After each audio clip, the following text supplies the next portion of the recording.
സെക്സിനോടുള്ള അമിതമായിട്ടുള്ള ഭയം അല്ലെങ്കിൽ വെറുപ്പ്, ജീനോഫോബിയ അല്ലെങ്കിൽ കൊയ്റ്റോഫോബിയ എന്നാണ് പറയുന്നത്. ഇത് ജെൻസിനും ലേഡീസിനും ഒരേപോലെ ഉണ്ടാകാൻ ചാൻസ് ഉള്ള കാര്യമാണ്. ജെൻസിനാണെന്നുണ്ടെങ്കിൽ ഇറക്ടൈൽ ഡിസ്ഫങ്ഷൻ, അതായത് ഇറക്ഷൻ ഇല്ലാത്ത അവസ്ഥ ഉണ്ടാകാറുണ്ട്. ഫീമെയിൽസിനാണെന്നുണ്ടെങ്കിൽ വജൈനയിൽ പെയിൻ ഉണ്ടാകാറുണ്ട്. പലപ്പോഴും ഇത് ഫിസിക്കലായിട്ടുള്ള റീസൺ ആണെന്ന് തെറ്റിദ്ധരിച്ച് അതിനുള്ള ട്രീറ്റ്മെന്റും ഒക്കെ എടുക്കാറുണ്ട്. ഇതിന്റെ ലക്ഷണങ്ങൾ എന്താണെന്നുള്ളത് നോക്കാം. ലേഡീസിനും ജെൻസിനും കോമൺ ആയിട്ടുണ്ടാകുന്ന സിംറ്റംസ് ആദ്യം പറയാം. ഫിസിക്കൽ റിലേഷൻഷിപ്പിന്റെ ഒരു ചാൻസ് ഉണ്ടാവുകയാണെന്നുണ്ടെങ്കിൽ ആ സമയത്ത് നല്ല രീതിയിൽ ആങ്സൈറ്റിയും പേടിയും ഉണ്ടാവും. ആങ്സൈറ്റി ഉണ്ടാവുമ്പോൾ ദേഹം എല്ലാം വിയർത്ത് വരാനായിട്ടുള്ള ചാൻസ് ഉണ്ട്. നെഞ്ചിടിപ്പ് നന്നായിട്ട് കൂടും, വിറയലുണ്ടാകും, കയ്യും കാലും ഒക്കെ തളരുന്നത് പോലൊക്കെ തോന്നാം. പ്രണയിക്കാനായിട്ട് ആഗ്രഹം ഉണ്ടെന്നുണ്ടെങ്കിലും സെക്സിനോടുള്ള ഭയം കാരണം ഇതിനകത്ത് നിന്നെല്ലാം ഒഴിഞ്ഞു മാറുന്ന ആൾക്കാരായിരിക്കും ഇവര്. സെക്സ് റിലേറ്റഡ് ആയിട്ടുള്ള കാര്യങ്ങളിലോട്ട് പോകുമ്പോഴോ അതിനെക്കുറിച്ചിട്ട് ചിന്തിക്കുമ്പോഴോ കുറ്റബോധവും നാണക്കേടും പേടിയും ഇങ്ങനെയുള്ള കാര്യങ്ങൾ മനസ്സിൽ കണ്ടിന്യൂസ് ആയിട്ട് മാറി മാറി വന്നുകൊണ്ടിരിക്കും. പുരുഷന്മാർക്ക് മാത്രമായിട്ടുണ്ടാകുന്ന സിംറ്റംസ് എന്തൊക്കെയാണെന്നുള്ളത് നോക്കാം.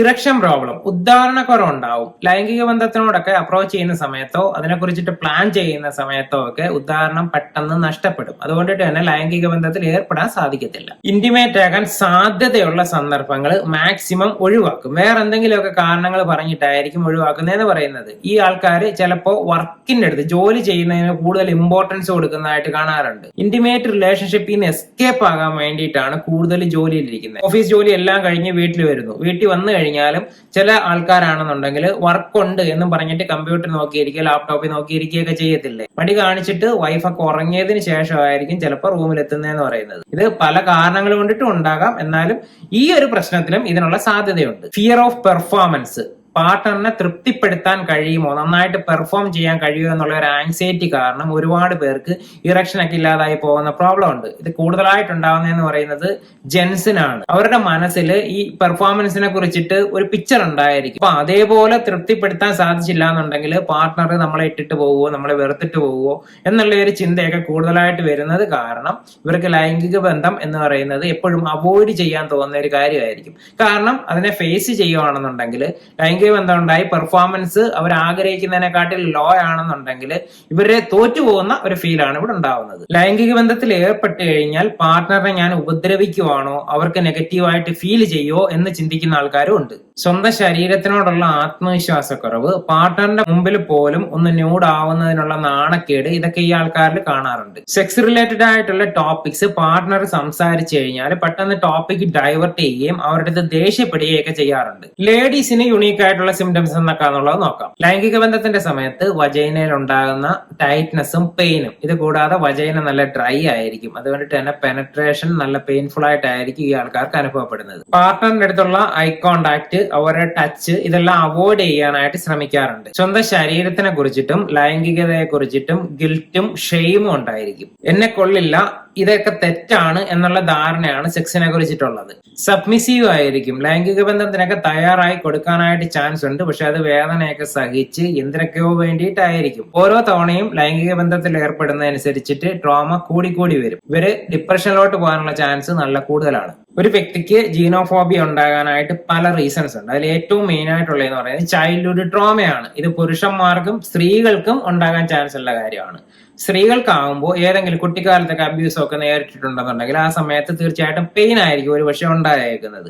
പെയിൻ ആണ് എന്നുണ്ടെങ്കിൽ അതിന്റെ മെമ്മറി സബ് കോൺഷ്യസ് മൈൻഡിൽ നല്ല വിധത്തിൽ തന്നെ സ്റ്റോർഡ് ആയി കിടക്കും. പിന്നീട് ഏതെങ്കിലും ഒരു കാലഘട്ടത്തിൽ ഫ്യൂച്ചറിൽ സെക്സിന്റെ അടുത്തോട്ട് അപ്രോച്ച് ചെയ്യുമ്പോൾ ഈ മെമ്മറി എല്ലാം ട്രിഗർ ആകുകയും അതുമായിട്ട് കണക്റ്റഡ് ആയിട്ട് കിടക്കുന്ന ആ ഒരു പെയിൻ ആയിരിക്കും മനസ്സിലോട്ട് ആദ്യം വരുന്നത്. അതുകൊണ്ടിട്ട് തന്നെ ഇവർ പേടിക്കാനായിട്ട് തുടങ്ങും. ഈ പേടിക്കുമ്പോൾ ഇവരുടെ വജൈന ഓട്ടോമാറ്റിക്കലി ചുരുങ്ങുകയും ഡ്രൈ ആവുകയൊക്കെ ചെയ്യും. ആ സമയത്ത് സെക്സ് പാർട്ണറിന്റെ ഭാഗത്തു നിന്ന് സെക്ഷൽ റിലേഷൻഷിപ്പ് ഉണ്ടാവുകയാണെന്നുണ്ടെങ്കിൽ നേരത്തെ ഉള്ള മെമ്മറി ഇതിന്റെ കൂട്ടത്തിൽ മെർജ് ചെയ്ത് സ്ട്രോങ് ആവുകയാണ് ചെയ്യുന്നത്.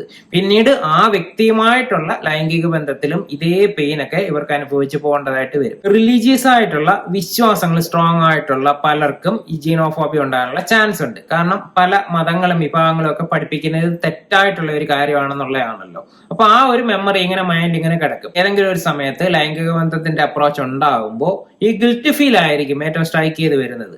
കുറ്റബോധം തോന്നിക്കഴിഞ്ഞു കഴിഞ്ഞാൽ ഒരിക്കലും ഇതുമായിട്ട് ബന്ധപ്പെട്ട പ്ലഷർ ഒന്നും അക്സെപ്റ്റ് ചെയ്യാനായിട്ട് പറ്റത്തില്ല. പെർഫോമൻസ് ആങ്സൈറ്റി, ഇത് കൂടുതൽ ഉണ്ടാകാറുള്ളത് പുരുഷന്മാർക്കാണ്, സ്ത്രീകൾക്കും ഉണ്ടാകാറുണ്ട്. പാർട്ണറിനെ തൃപ്തിപ്പെടുത്താൻ കഴിയുമോ എന്നുള്ള ആ ഒരു സബ് കോൺഷ്യസ് ഫിയർ കാരണം ഇത് ഫെയിൽ ആയി പോകും. ഈ പ്രോബ്ലം എല്ലാം ചില സബ് കോൺഷ്യസ് ലെവലിൽ ഫിയറിനെ ബേസ് ചെയ്തിട്ടാണല്ലോ. അപ്പൊ ഈ വ്യക്തികൾക്ക് എന്തുകൊണ്ടിട്ടാണോ ഈ വിശ്വാസം, ഈ ഒരു ബിലീഫ് സിസ്റ്റം അവരുടെ മനസ്സിൽ ഉണ്ടായെന്നുള്ളത് കണ്ടെത്തിയിട്ട് അതിനെ സോൾവ് ചെയ്ത് കഴിഞ്ഞാൽ 100% മാറുന്ന ഒരു കാര്യം മാത്രമാണ്.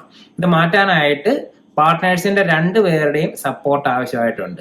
പലയിടത്തും പ്രോബ്ലം എന്ന് വെച്ച് കഴിഞ്ഞാൽ പാർട്ട്ണറിൽ ഒരാൾ വില്ലിങ് ആയിരിക്കും, ഒരാൾ ഓക്കെ ആയിരിക്കത്തില്ല. രണ്ടുപേരുടെയും കോപ്പറേഷൻ ആവശ്യമുള്ള ഒരു കാര്യമാണല്ലോ ഇതെന്ന് പറയുന്നത്. ആണുങ്ങൾ ഈ ഒരു കാര്യം പുറത്ത് പറയാനായിട്ട് നല്ല മടി കാണിക്കും, അവർക്ക് നാണക്കേടുണ്ടായിരിക്കും. പുറത്ത് അറിഞ്ഞു കഴിഞ്ഞാൽ ആൾക്കാർ ഇവരെ വില കുറച്ച് കാണുമോ എന്നുള്ള ഒരു ചിന്തയൊക്കെ ഉള്ളത് കൊണ്ടിട്ട് പലപ്പോഴും പുരുഷന്മാര് ഇതിനകത്തുനിന്ന് മാറി നിൽക്കും. അപ്പൊ അവർ റിലേഷൻഷിപ്പിൽ നിന്ന് ഇത് അഥവാ ഡിവോഴ്സ് ആയിട്ടൊക്കെ പോയി കഴിഞ്ഞാലും പ്രശ്നമില്ലല്ലോ എന്നുള്ള ഒരു ചിന്തയിൽ എന്നിട്ട് അവര് ഒരു ഒറ്റപ്പെട്ട ജീവിതത്തിലോട്ട് അങ്ങ് പോവുകയും ചെയ്യും.